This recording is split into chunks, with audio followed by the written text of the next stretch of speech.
In this video, I wanted to talk about the transfer student experience to UC Berkeley. I was a transfer student in 2016. I transferred from Santa Rosa Junior College and went to UC Berkeley to do the chemical engineering program. And in this video, I'm going to try to talk about what my time was like at Santa Rosa Junior College, what the application and transfer process was like to UC Berkeley, and then what the first few weeks were like at UC Berkeley, so that if you're someone who's in this transitional period, this may help you understand what this process is going to be like and what kind of things you can expect to go through. And so, to start off, I graduated high school in 2014, and I was someone who took school really seriously in high school. I tried my best on the SAT.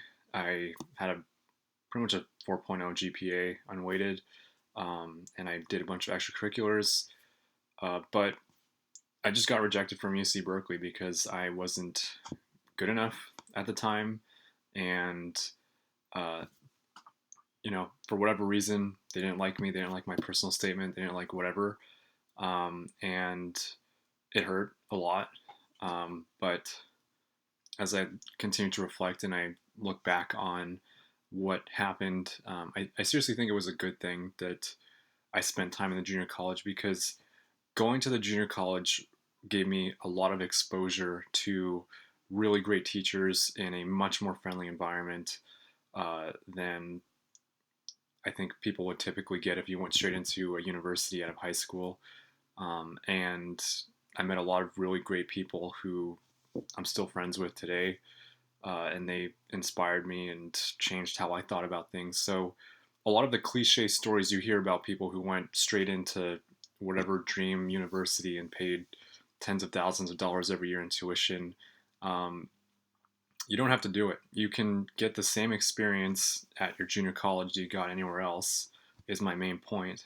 And the other thing that I really want to hit home in this video is that your time in school is what you make of it. So, in my case, when I first went into Santa Rosa Junior College, I was dead set bent on going to UC Berkeley, and that's the only thing I really cared about. And so I knew I wanted to go to UC Berkeley, and I knew I wanted to do chemical engineering. So from day zero, I did all the prereqs. I did Calculus 2, Calculus 3, Calculus 4, and then linear algebra. Did a bunch of these engineering classes for MATLAB and for physics and organic chemistry and chemistry, uh, among other subjects. I'm not going to list all of them, but it was, for me, I kind of just forced myself to really do these classes because uh, I just figured I was really going to like engineering. And as I look back on it, I'm glad I made that decision. But at the same time, I do regret not really letting myself try out more classes, especially in those early years, because I really wanted to transfer out as soon as possible, at least initially when I was at Santa Rosa Junior College, because um, it was a lot harder for me going to junior college than high school, because in my high school I could get to school in like 5 minutes because I lived really close by. And my junior college was an hour's drive, and everyone else was driving there because they call it a commuter college also. So getting parking was rough. I had to show up really early to get parking, and um, it was really stressful just getting used to what is the real world like once you kind of move outside of this bubble that I was living in. I'm not saying everyone lives in these bubbles, but I feel like going to from high school into junior college really was a time in my life when I started to more appreciate the kind of sacrifice that you need to make to get an education in this world. And in that regard, it was excellent. And then also the teachers that I had were very good people. My Calculus 2 teacher, I have a story that I've said. So in my high school, when I was taking AP Calculus, 70% was 100% on these exams because of the curves that we would give, because they wanted to reward kids for trying to do calculus when they're in high school or whatever. So you really need to score that high on the exams that we would take, and that kind of got me into a very lazy approach to studying and not taking the classes too seriously because I would just do. I mean, I'm human. I'm lazy sometimes. Like I will do the bare minimum to get something done if I'm not super passionate about it. And so I just got used to this thing of you don't work that hard, you're gonna get an A in high school. It's high school, you know. Um, but when I got into my junior college, Santa Rosa Junior College, 70% was 70%. So it was a big wake up call that this is you put in the effort and you get you get out what you put in. So I wasn't putting in enough in my math classes and the other classes that are essential if you're going to be an engineer. So um, I definitely learned the hard way why you got to work really hard. And I bombed my first exam at Santa Rosa Junior College for Calculus 2. It was the very first class I took at I think 9 a.m. in the morning, and I actually had to go see the teacher of the class because my grade was so low. Um, and it's just a big wake up call that look, education, no matter where you get it, whether or not it's at a junior college or in a big name university, it's still education and it's still going to be tough and you're going to have to put in effort and time. And it is not high school anymore. And so I definitely learned a lot from that experience. And I think it's very symbolic or characteristic of the other classes I took at Santa Rosa Junior College, which is it was very tough, but also fair, which is what people say of lawyers too. But the junior college is really what kind of beats into you this work ethic, or at least for me, it beat into me a work ethic of you need to study, you need to put in the time, you need to take good notes, you need to have friends, and you need to work with people. And those five things are exactly what you're going to be using in UC Berkeley or wherever you go afterwards, or even if you don't transfer, you're going to use it in your career.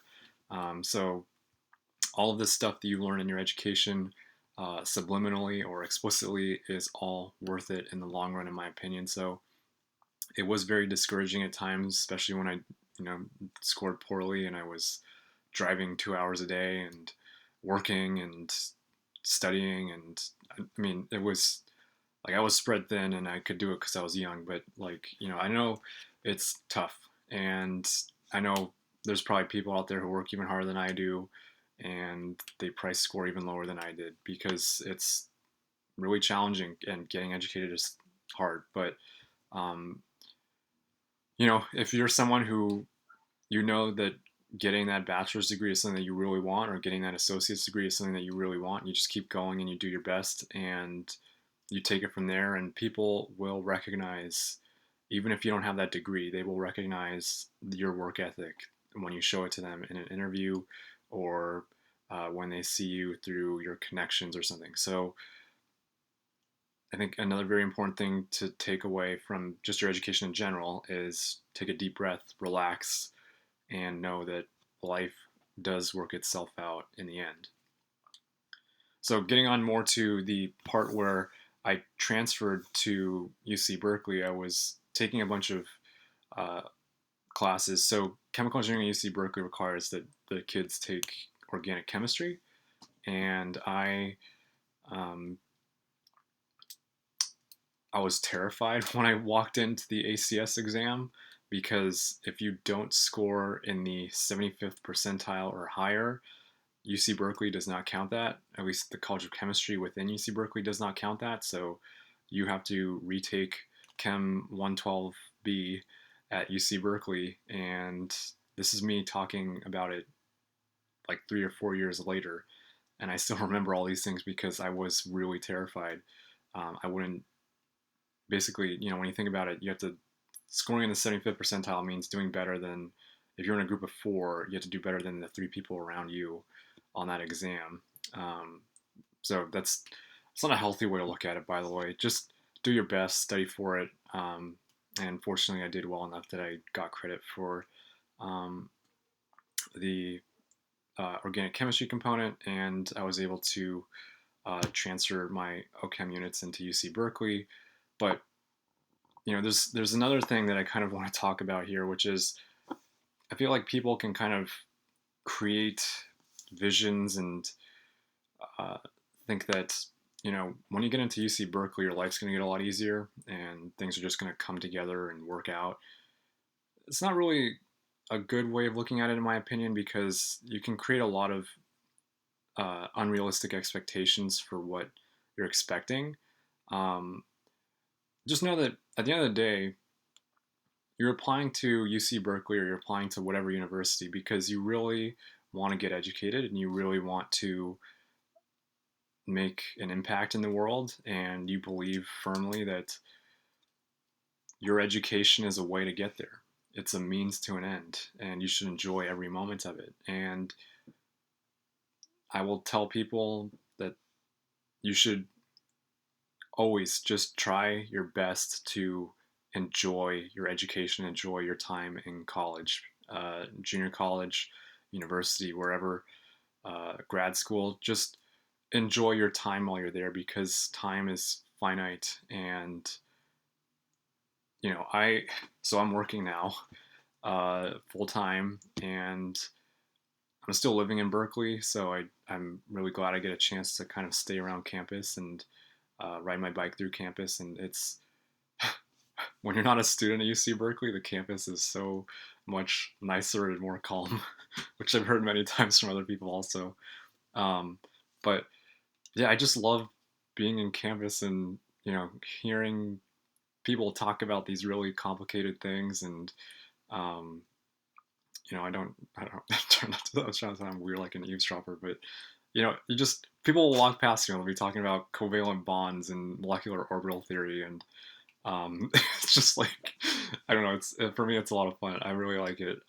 It's just kind of there's an atmosphere there. You get a vibe, hopefully, when you're there, and um, it is a really beautiful campus, beautiful weather and people, and I as many bad things as I may say or think about the school, it's still a beautiful school that I call my home in many ways.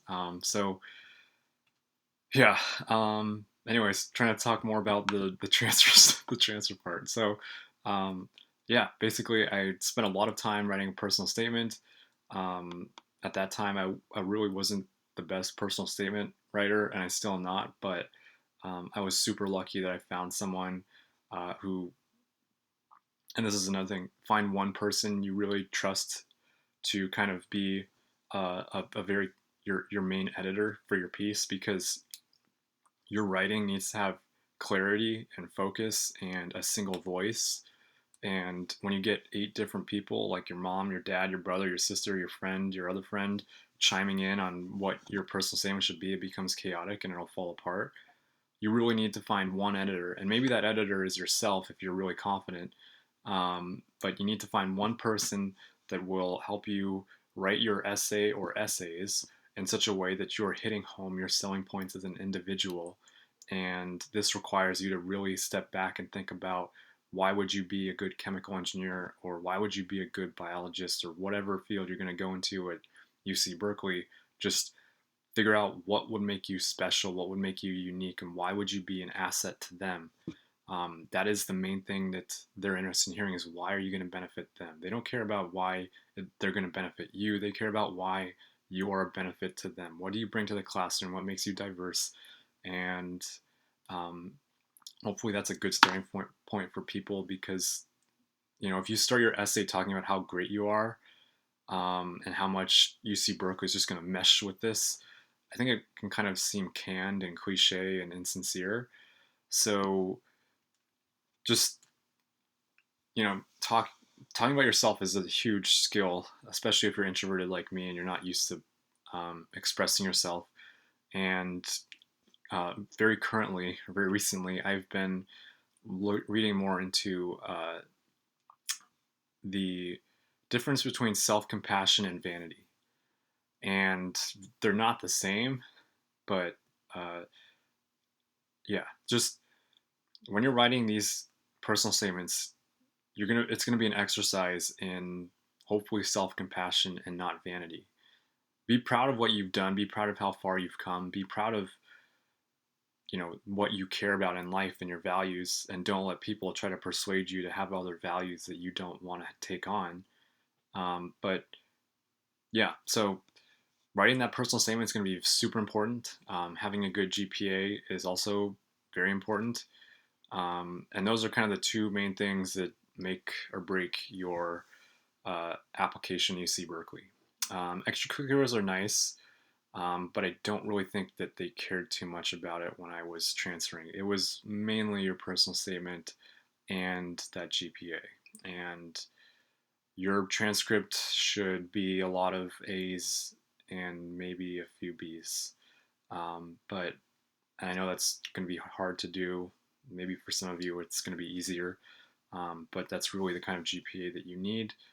Um, and if you don't have that GPA, I would say still apply and still talk about, you know, yourself and be proud of another thing. So like something I've said in other videos too is that beauty comes from the imperfections. So, if you got a B in calculus or C or D and you have to retake it, don't think of that as really a bad thing. Think about it like a good thing. Think about it as a way to tell an admissions counselor at UC Berkeley how, yeah, calculus is a really hard subject for you to learn and that you needed to really dedicate yourself and you learned a lot about how to overcome your challenges and your struggles. Don't look at it like, oh, I suck, my GPA is too low, I shouldn't even bother applying.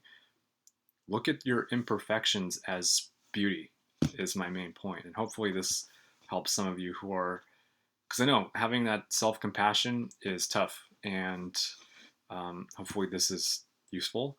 Um, and yeah, so that whole transfer period lasts. So I applied in November, and I think I heard back around April or May. So definitely a good few months of just twiddling your thumbs nervously. Um, Something I did outside of school that really helped me was I had a job that I really enjoyed doing. So uh, in that regard, it was super important to have things outside of your education that you actually enjoy doing. Like for me, also riding my bike and writing and making YouTube videos. Uh, these are all very important things that mean a lot to me that are not related to my school or my work generally. So just make sure you have other things in your life that give you joy besides getting an acceptance letter to some school, because life is more than an acceptance letter to some university that for whatever reason on that day they may or may not have liked you. And just know that there's going to be tons of other really brilliant, qualified people who are also probably going to get rejected for whatever reason. And you just have to make things work out at the end of the day. Maybe that means you don't end up going to your first choice school. Maybe that means you have to take a step back and reevaluate your weaknesses and practice where you're weak and come back next time, or choose a different school, or find a career. And um, this is part of life. This is part of growing up, and it's easier said than done. I know it will hurt in the moment because, believe me, I've been rejected by UC Berkeley. I know how much it hurts, and um, does the fact that they reject me make it more meaningful in the end? Um, this is getting down to also the kind of person that I am. So this is a little bit more personal to me. Uh, this comes into the self-compassion part. There's a lot of things in life that, and maybe some of you are like this too, like you would expect yourself to be really happy after you are accepted into a group of people or an institution that you've been wanting to get into for a really long time. And then once you're in, you're like, this isn't really all that I hoped it would be, because you've created this vision that it is some kind of utopia basically. Um, just take it easy on that. Try to just be proud of yourself at the end of the day for your accomplishments and who you are, and know that you're more than a degree from some university. You're more than an acceptance letter to that university.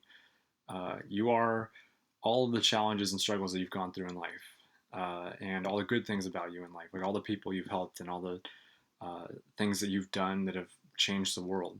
Because we've all changed the world in some capacity, in some field, for better or worse. We've done these things, we've learned from our mistakes, we are where we are now, and this is a really exciting time. Just know that this is the most exciting time to be alive for you, because you have access to all the information that we've ever had access to right now through the internet, through people like me. I'm happy to share this and help other people out, and just keep moving forward in your career and your academic pursuits and endeavors. It's all beautiful to me, and just do your best. Uh, anyway, so that was the this video might be a little long, but that was the gist of the transferring process, GPA and personal statement. And then moving on to, what is your time like once you're at UC Berkeley? And this is where I've maybe been alluding to slightly. It's different than your junior college in good ways and bad ways. The good ways are that you are surrounded by a lot of researchers now, and you're going to have opportunities to do really cool things with groups that it's going to be competitive because you're at UC Berkeley. So you got to apply yourself, and you got to, again, sell yourself. So you think applying to UC Berkeley was hard? Well, once you're in UC Berkeley, now you're competing with all these other people who are trying to get the same opportunities that you now have access to too. And you can also do research at UC Berkeley without even being a student at UC Berkeley. Let's also hit that point home too. If your main reason for going to UC Berkeley is to do research there, as an undergrad, you can volunteer in your time to do that too. And to UC Berkeley, that would be flattering. But yeah, just know that this whole process of applying yourself and transferring into UC Berkeley from a junior college is, remember this moment, remember all of the skills that you are learning in this process, and how you are persuading people to want to invest time and resources into educating you and making you an alumni at their institution, because it's not going to just be this one part in your life that you're going to be applying these things. It's going to be much later on, and even pretty soon later on, if you're if you're at UC Berkeley and start doing research.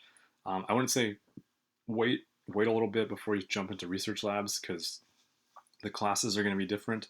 They're going to be intense, and so you really have to get a feel for what you can and can't do, because believe me, so you have to be realistic with yourself.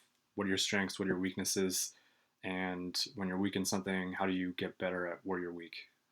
And maybe time management is a weakness for some, and if you try to take on way too much, way too fast, you're going to end up not doing anything well, and it's going to blow up in your face. So you just got to take a step back. Maybe there's some days where you just feel bored, and other days you're just completely exhausted from working too hard.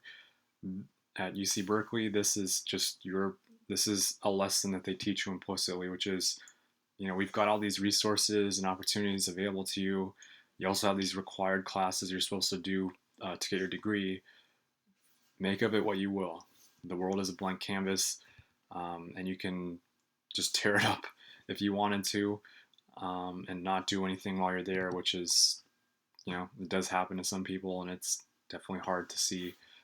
But you just focus on what gives you meaning, why did you come there in the first place? Maybe you're super passionate about chemical engineering and you really want to join chemical engineering labs and see how people are using catalysts to change how we process crude oil, or whatever reason. Just jump into these fields and know that this is a really exciting time. And even if you're not at UC Berkeley, though, you can still do a lot of things that you do while you're on campus. You can still learn more about subjects you care about. You can still join the research labs and do research. So just know that as much as it feels like one door is being slammed in your face, if you do get rejected to UC Berkeley, know that there are so many ways around this door to get where you want to go that it's unnecessary to beat yourself up about it too. And thank you guys so much for watching. I really hope that these videos help in some way, and feel free to ask me questions, and take care.